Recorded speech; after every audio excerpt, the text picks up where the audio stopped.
17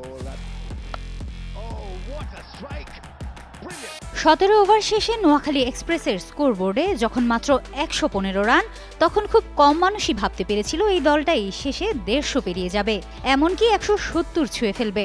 আর সেই সঙ্গে 59 বলে 67 রানে থাকা হাসান ইসাখিল যে সেঞ্চুরি হাঁকিয়ে মাঠ ছাড়বেন, এমন কল্পনাও ছিল অনেকেরই ধরাছোঁয়ার বাইরে।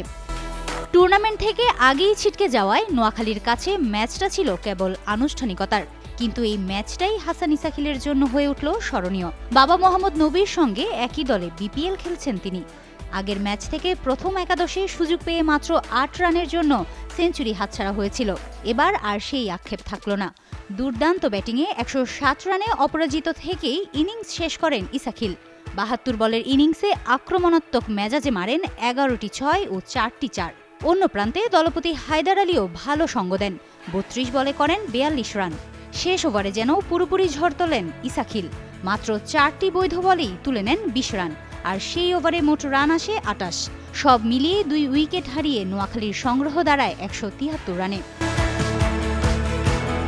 শুরুটা যেখানে ছিল ধীরগতির, প্রথম 10 ওভারে মাত্র 47 রান, সেখান থেকে শেষের 10 ওভারে 126 রান তুলে একেবারে ভিন্ন এক ছবি এঁকে দেয় নোয়াখালী এক্সপ্রেস।